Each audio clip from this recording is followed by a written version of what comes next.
relationships over the phone, talking to your significant other, and sometimes it's hard to face reality.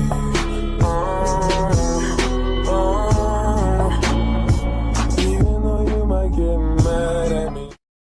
Karya ini ditulis oleh seorang mahasiswi yang bernama Wulan Permatasari.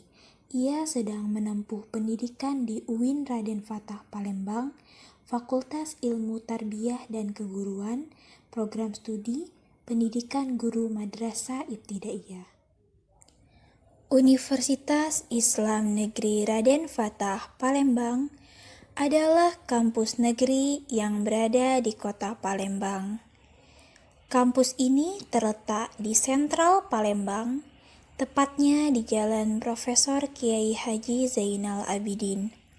Sampai saat ini, Universitas Islam Negeri Raden Fatah Palembang memiliki 9 fakultas dengan puluhan prodi di dalamnya. Universitas Islam Negeri Raden Fatah Palembang juga merupakan universitas favorit di Palembang dengan puluhan ribu pendaftar setiap tahunnya. Saya memilih seni sastra karena saya sudah menyukai sastra sejak kelas 1 SMP. Saat ini, saya sedang menulis novel bergenre science fiction untuk memenuhi tugas mata kuliah seni budaya dan prakarya. Seni sastra begitu hebat ya. Satu katanya memiliki berjuta makna estetika. Gaya bahasanya mampu menghanyutkan perasaan penikmatnya. Dan kini, aku telah tergila-gila pada sastra. Setiap untayan katanya menyeruak dalam pikiranku yang hampa, membalut kulitku dengan jalinan cerita indahnya. Alur ceritanya membuatku bahagia. Setiap baris katanya membuatku terpesona. Sastra memberiku dunia baru yang indah, memberiku semangat untuk terus berkarya. Entah berapa kali naskahku tak diterima. Namun, apa aku menyerah? Tentu tidak. J.K. Rowling saja harus ditolak 14 kali untuk mendapatkan panggungnya. Maka, semangatku harus lebih besar jika ingin punya akhir yang lebih bahagia. Dan White Noise adalah karyaku selanjutnya. Aku akan berusaha agar aku bisa melihatnya di rak buku Gramedia. Kalau untuk tema sendiri, saya ambil tema sains dan juga saya menambahkan unsur persahabatan, romance, dan juga adventure di dalamnya. So, kenapa saya pilih tema ini? Karena saya mengambil genre science fiction, di mana itu lebih banyak tentang teknologi, peradaban, dan inovasi.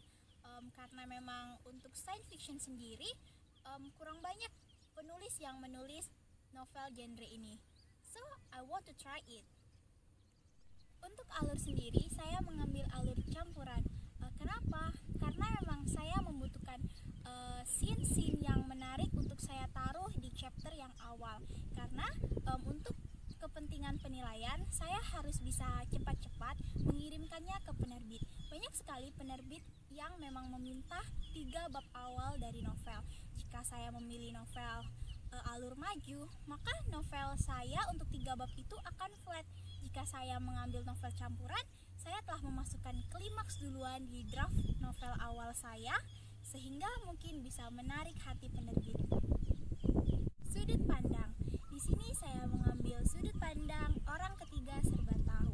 Karena apa? Saya memiliki alur yang lumayan complicated di sini. Kalau memang saya hanya mengambil sudut pandang orang pertama, pembaca tidak akan bisa memahami untuk karakter-karakter sebelumnya yang mungkin memang sangat berpengaruh penting dalam cerita saya. Gaya bahasa. Kalau untuk gaya bahasa sendiri sih, saya mengambil banyak bahasa yang baku dan juga memiliki nilai estetika.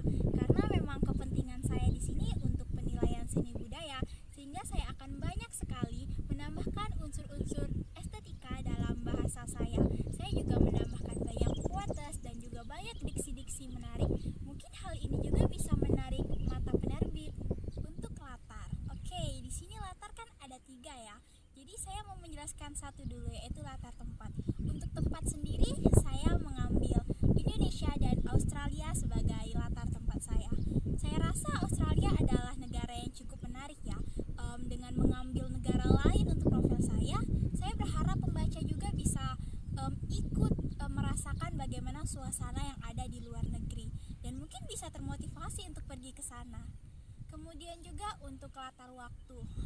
Untuk latar waktu sendiri sih waktunya balance ya.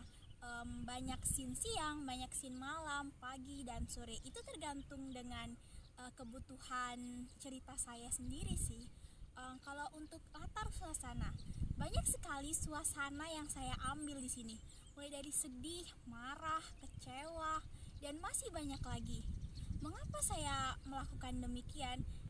Saya berusaha untuk mengaduk perasaan pembaca saya sehingga ia bisa masuk ke dalam novel saya dan menghayati novel saya.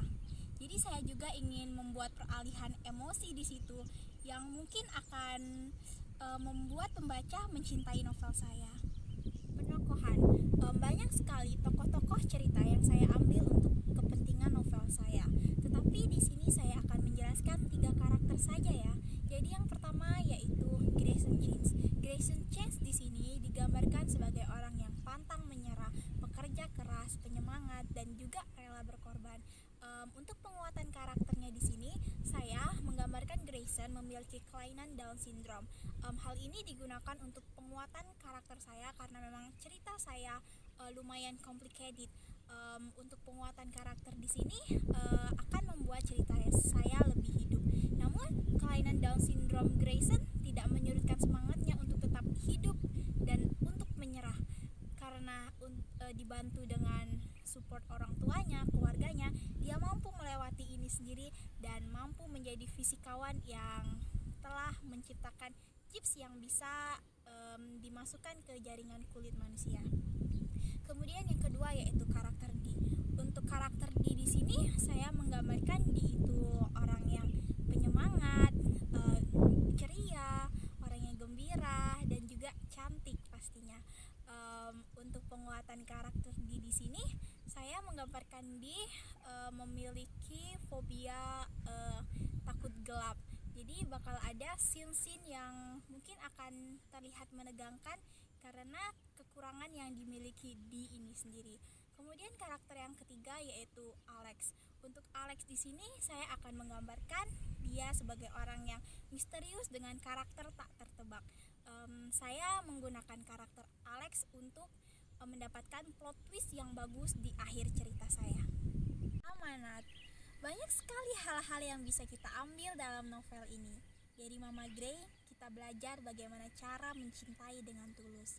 Mama Gray sudah mencintai Grayson pada saat dia masih menjadi janin. Dia menerima Gray apa adanya dengan kelainan yang dia miliki. Terus mensupport Gray dan terus menjaga Gray tanpa kenal lelah. Saya ingin memberikan pengetahuan kepada orang tua di luar sana untuk terus mencintai kita apa adanya. Dari Mama Gray kita juga belajar pada saat kita diberi anugerah oleh Tuhan berupa anak, berarti kita juga harus siap menerima dia apa adanya, kebaikan maupun kekurangannya, kejahatan maupun kebaikannya. Kemudian juga dari Gray kita belajar untuk terus berinovasi dan menciptakan sesuatu yang memang belum ada dan kita butuhkan. Dan dari Gray juga kita belajar kalau kita harus menumbuhkan dan mencintai passion kita. Jika kita mempunyai passion di menulis, maka lanjutkan dan ubah dunia dengan passion yang kamu miliki. Grayson mengajarkan kita hal itu. Dia menciptakan chips yang bisa masuk ke jaringan kulit manusia dan sangat berguna untuk peradaban masa depan. Dan dari D juga, kita juga belajar bagaimana cara untuk terus bersemangat dan juga untuk terus ceria. Keluarga D tidak begitu mencintai D, sehingga kita juga bisa belajar dari D jika kita tidak bahagia dengan keadaan yang kita miliki, jangan menuntut seseorang untuk membahagiakan kita, tapi kita bisa menciptakan bahagia itu sendiri. Untuk nilai budaya, di sini saya banyak sekali mengambil berbagai budaya, baik dari Indonesia maupun juga dari Australia. Hal ini juga bisa dijadikan sebagai perbandingan bagi pembaca, bagaimana sih perbedaan antara kebudayaan negara kita dan juga kebudayaan negara lain. Dan juga hal ini juga bisa menambah wawasan pembaca, sehingga pembaca tidak hanya mendapatkan cerita, tapi juga mendapatkan pengetahuan dan wawasan yang lebih luas lagi. Untuk nilai pendidikan, karena memang pada karakter di sini masih menjalani pendidikan, banyak sekali hal-hal yang bisa kita ambil untuk kita jadikan pelajaran dari nilai pendidikan ini, seperti bagaimana cara Grayson berinovasi, menemukan sesuatu, bekerja sesuai passion, bekerja keras, pantang menyerah, dan masih banyak lagi.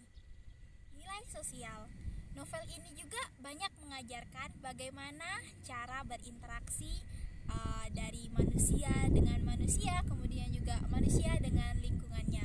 Dan juga banyak sekali norma-norma yang mungkin akan saya tekankan pada novel ini. Berharap pembaca tidak hanya mendapatkan cerita dan juga wawasan yang luas, tapi juga bisa mengubah diri sehingga memiliki attitude yang lebih baik lagi.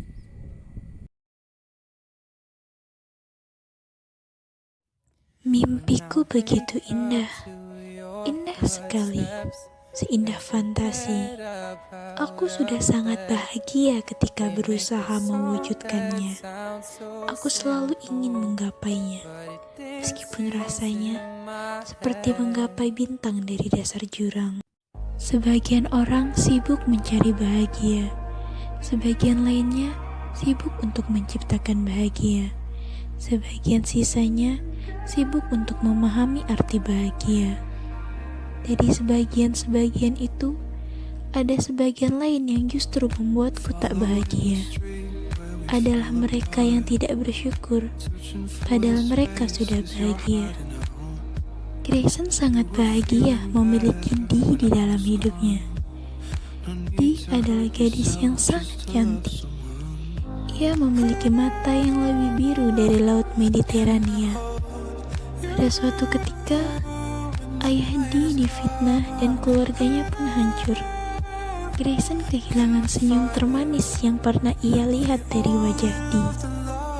Gray tidak ingin Dee terus terpuruk, hingga akhirnya ia berhasil menemukan sebuah chips yang mampu menembus jaringan kulit manusia dan mulai menyusun rencana.